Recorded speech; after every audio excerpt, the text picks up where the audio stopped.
Well, welcome to Aboleth Counseling. My name is Dr. Mindflay. Are you quite comfortable? Can I get you a beverage? No. Oh, I see. Well, a snack, perhaps. Maybe offering a dragon a snack might be seen as unwise, I suppose. Are you going to ask me about my trauma or not? Oh, well, I suppose we can start with that. I hate everyone. That's not really a type of trauma. I said I hate everyone. Filthy, stinking humans, prissy elves, all building these so-called civilizations. When we all know it's about like a giant gorilla flinging poo. You notice it, but it stinks. Oh, yes, they are somewhat pathetic. But how does that affect your well-being? And then there's Arshentel, just down the road from me. What a poisonous, nasty piece of trash. One of these days, she's gonna get a nice, long acid bath. Just have to catch her off guard. And who's Arshentel? Green Dragon. You better learn it's my swamp. That's what I don't understand, Doc. Why do these creatures insist on doing things and being places they know infuriate me? Then I have to run and hide and wait for my moment. It's also exhausting. And those little puke humans take so long to destroy themselves that sometimes it's just my duty to get involved and hurry the natural destructive process a bit. Why do they make me work so hard? I hate them. Well, one of the first things about counseling is learning to recognize what you can control and what you can't. I'm a dragon. I control everything.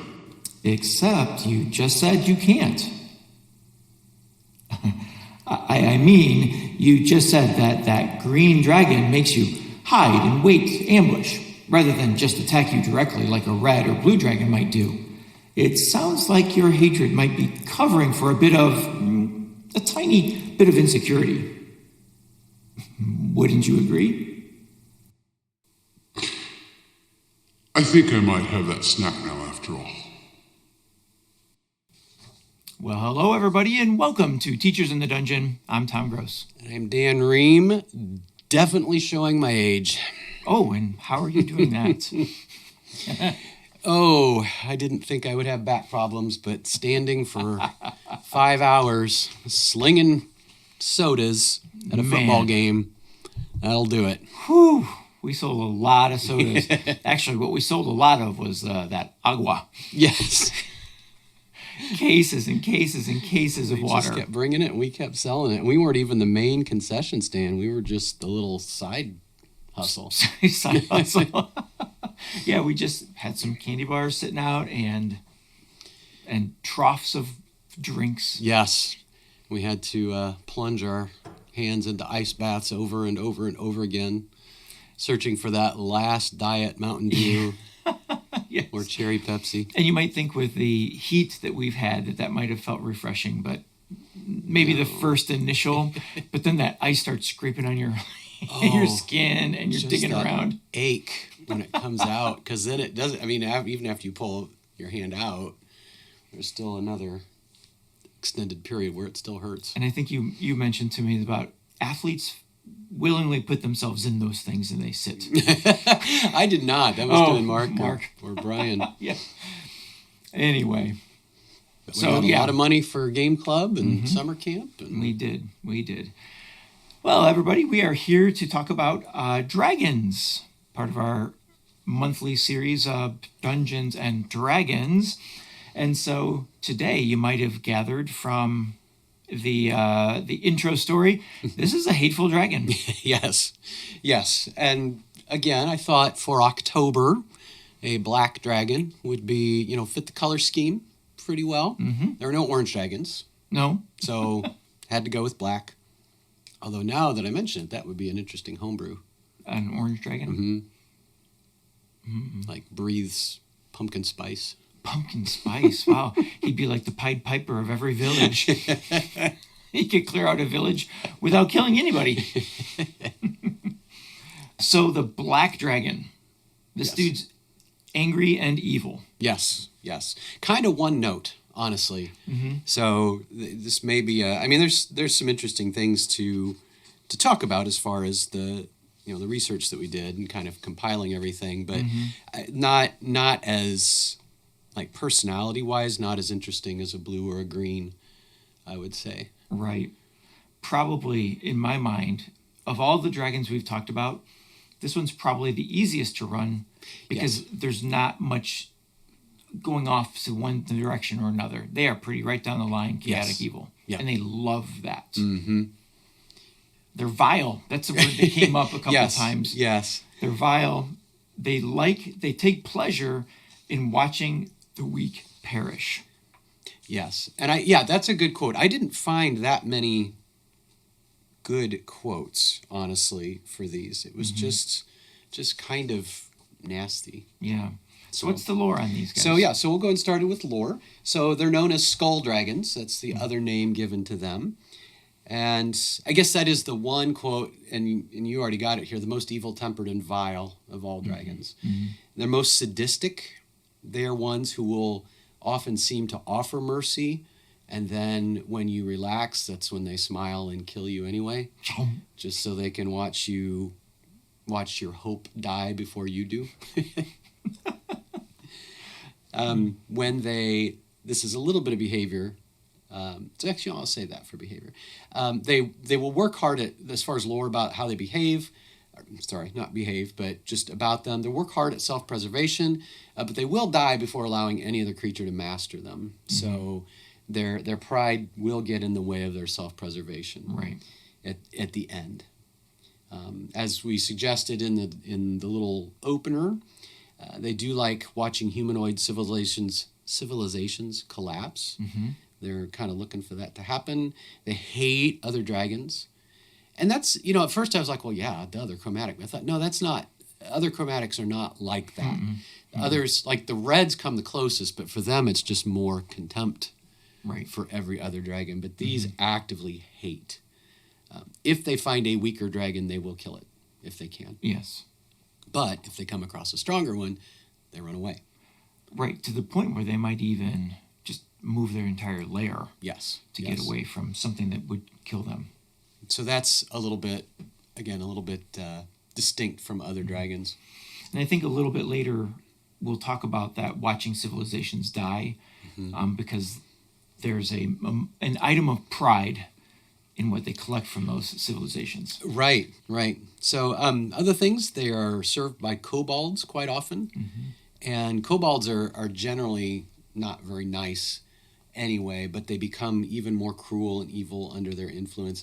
And one of the things that was mentioned in the sources was black dragon controlled or ruled kobolds will try to bring captives to the black dragon, as you would expect, but they will harm and torture and abuse first and weaken.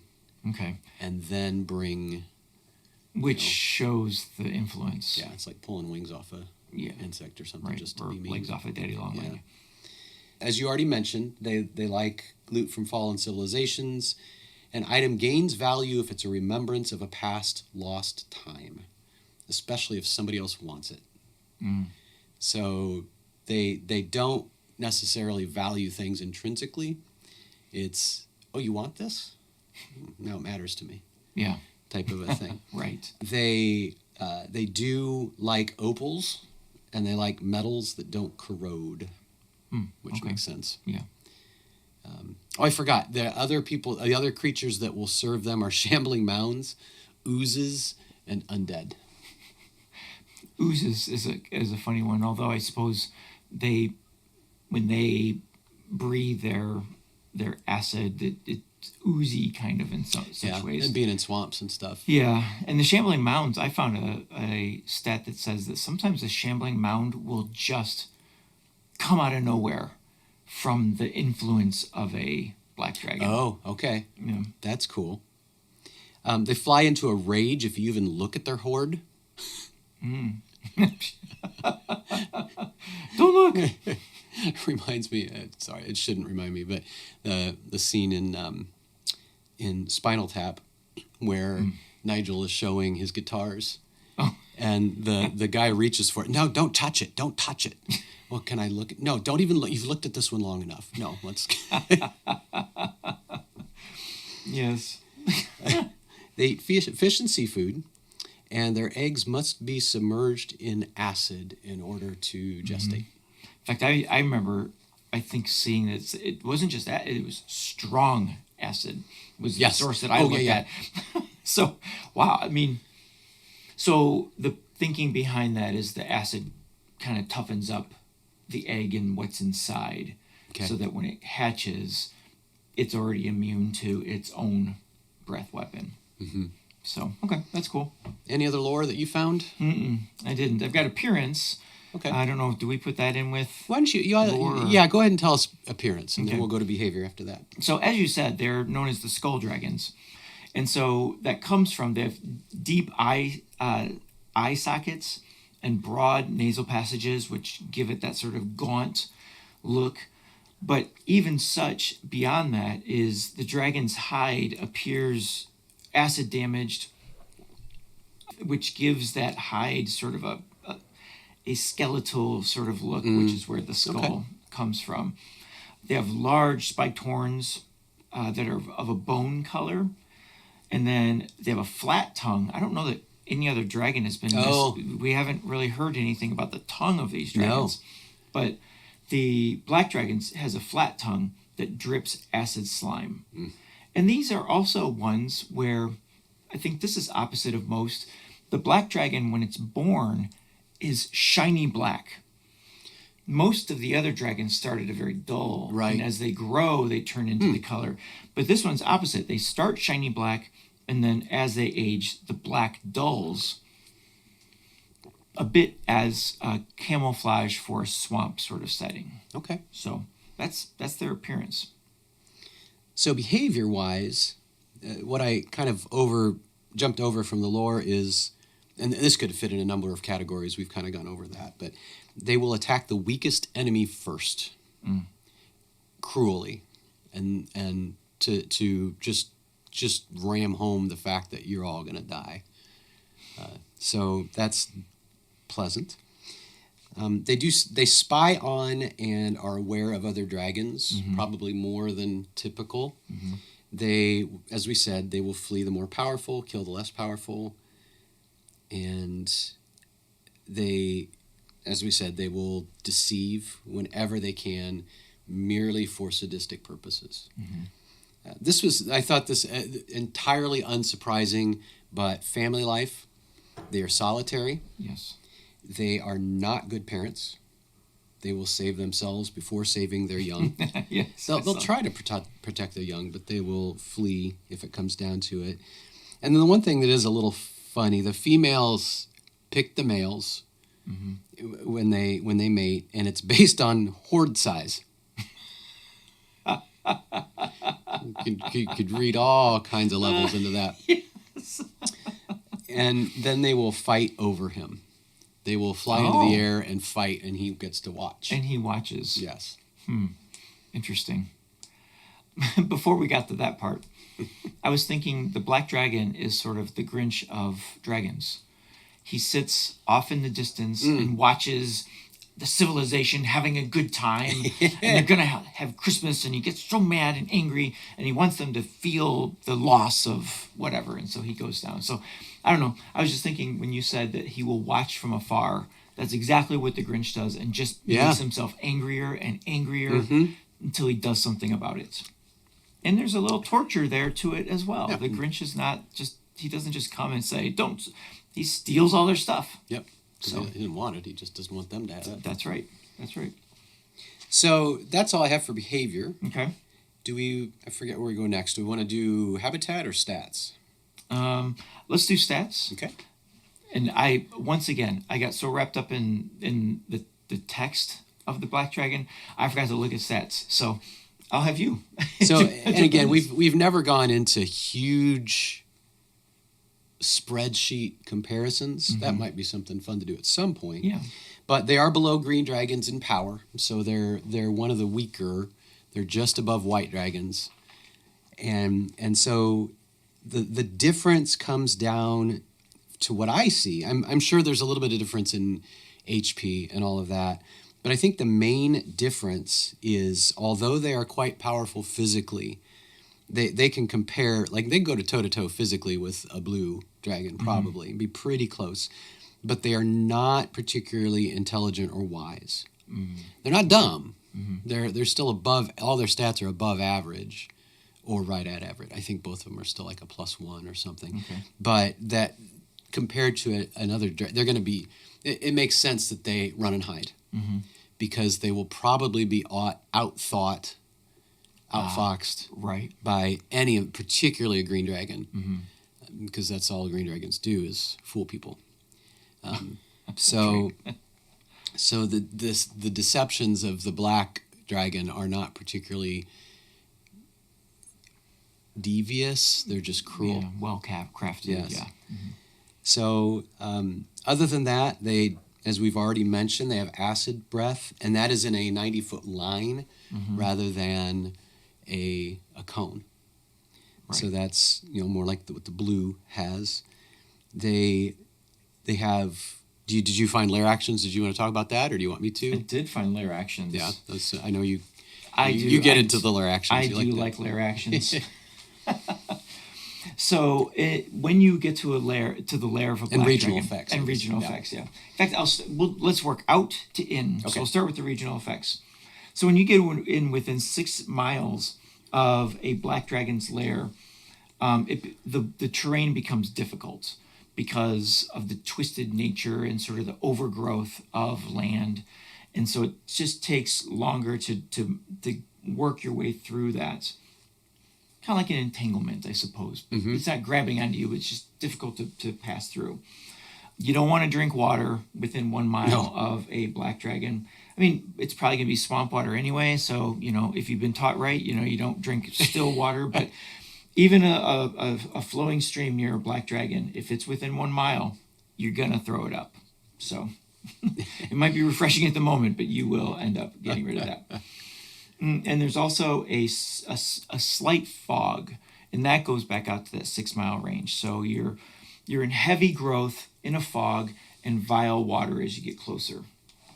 Now, this probably wouldn't go for a player character, but it certainly could go for NPCs. It explains why the kobolds are different, because if you spend roughly 10 years in the space where a black dragon is, you become filled with despair and anger and probably jealousy and all those other things that the black dragon has. So that explains the kobolds. The need for counseling. Yes, and the need for counseling. Indeed. These next two come from Fizzbands, and it is Grading Spies. Took me a second when I saw that title until I saw the description, and that's where unpleasant birds dog the party, giving them disadvantage on dex scores. It's like you got crows or something just diving down at you constantly. And that awful raucous call that they have. Yes. Oh my gosh, that'd be so annoying.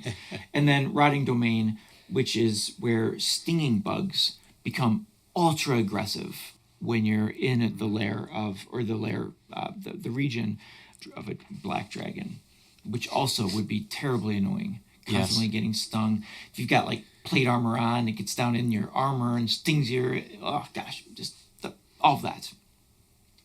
That ties into the lair actions themselves. Yeah, go ahead. Okay, so yes, and you might have some more.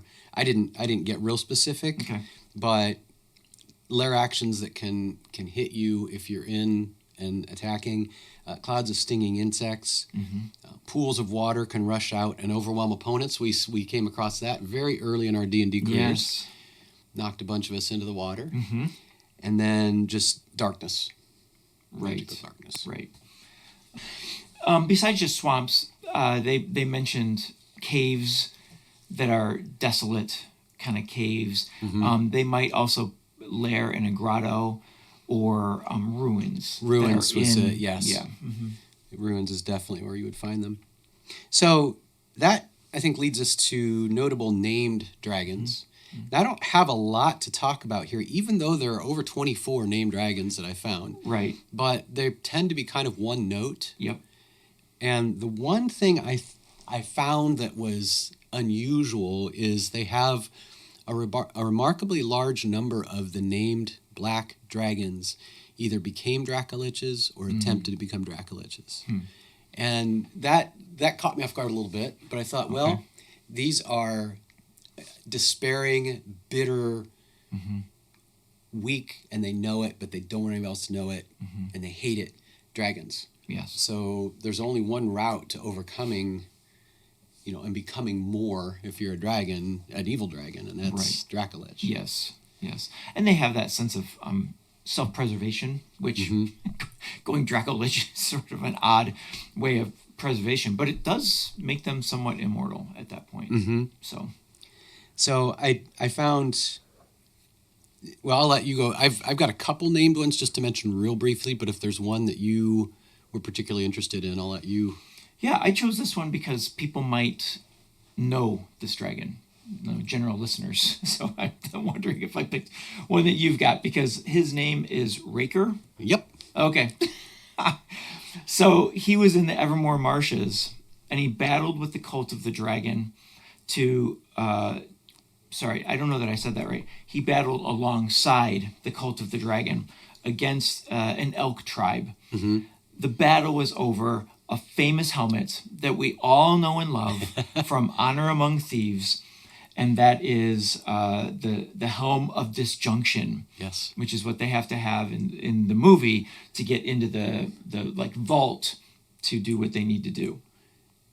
So we have all seen this battle. If you've seen Honor Among Thieves, this is the flashback when Zenk is telling them the story of the helm, and we see the black dragon flying over this battlefield and just vomiting acid all over the place. That is Raker.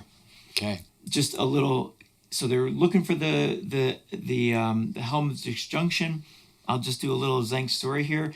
The helm goes from hand to hand to hand of the elk tribe, and finally they get it to the fastest person, who then also perishes, but not before he hands Zenk Yendar the helm, and then Zenk, before he perishes, puts it in safekeeping. I'm still so bitterly disappointed that movie wasn't a smash hit. It should have been. So well done. Totally should have been. I watched that not too long ago. I'm just sitting there going, this is so good. Like, and maybe they just went a tiny bit too far toward fan service, because I just kept saying this is so perfectly D&D. Yeah. And realizing the dragon the way they did and all of that was just perfect. But I don't know. That's the only thing I can think of, because it was such a good story. Yeah. So much heart. But yeah. But they had a black dragon. Right, right. And so they stop short in this description of Raker of saying that there's any death. So potentially Raker still exists. Still around somewhere. So, yes, I don't have any others really to mention that are particularly interesting.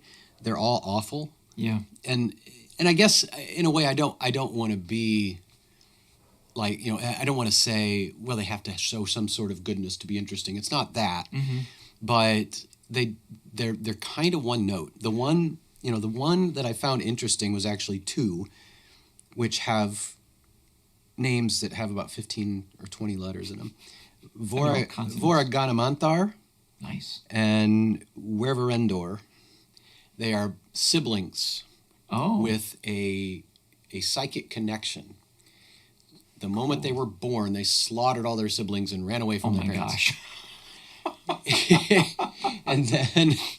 and then set up shop and pretended. This is where I thought, okay, this is kind of clever. They pretended to be a single dragon. Oh. And so the whole thing was, oh my gosh, this dragon just appears anywhere it wants to. How are we ever going to, So that's kind of interesting. So there's a little bit of interesting there. But basically they just did it so they could be mean. There was no other goals, nothing else going on. Yeah. I mean, and to your point of, you have to be good to have good story. The Red Dragon has a great story. Yes. Those red dragons had a lot of depth to them, and those are evil. But you're right. These are sort of static, flat characters. Yeah. Because they only have one purpose in life, seemingly. Yes.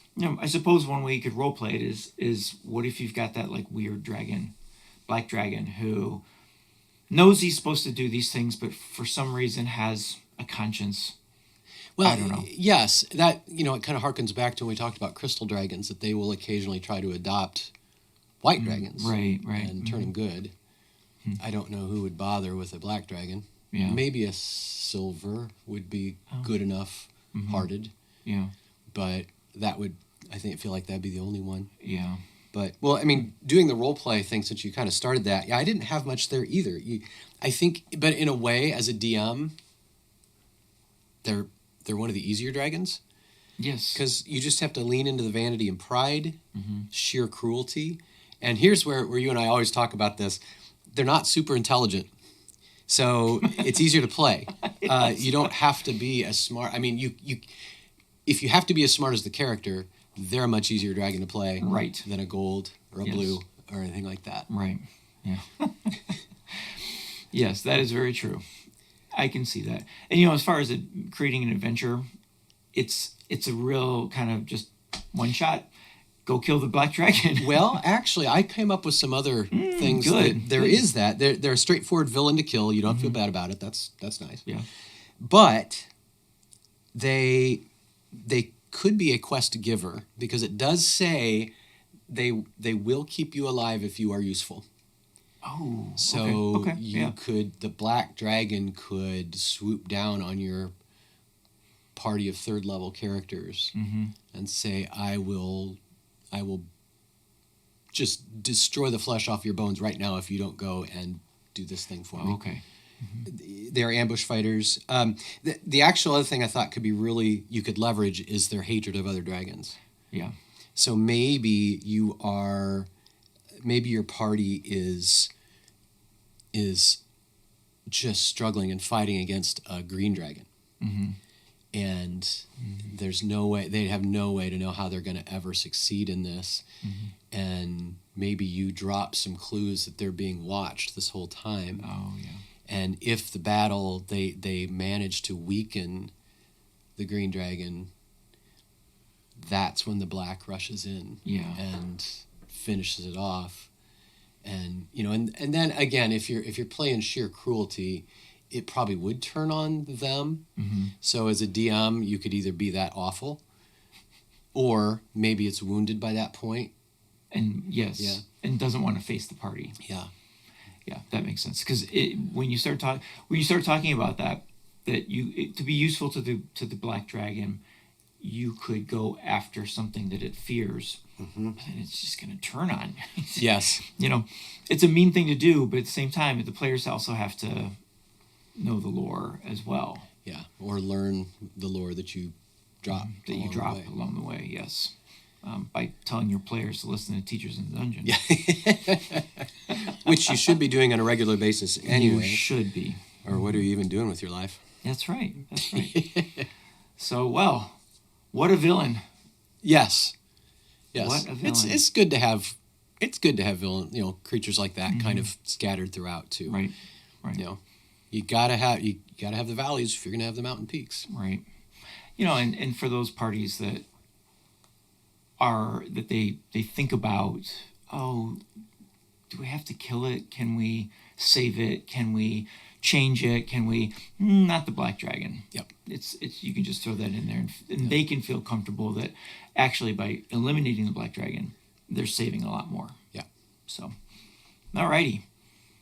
Well, black dragons it is. Yes. If you have played a black dragon, or you have some thoughts or ideas about how to run a black dragon, or more lore, let us know.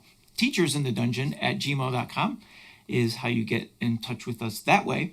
Or you can follow us on social media, Teachers in the Dungeon, Instagram and Facebook and YouTube, and then @Dungeon Teachers on Twitter. So, for Dan, I am Tom. Until next week, stay away from those black dragons and keep rolling those 20s.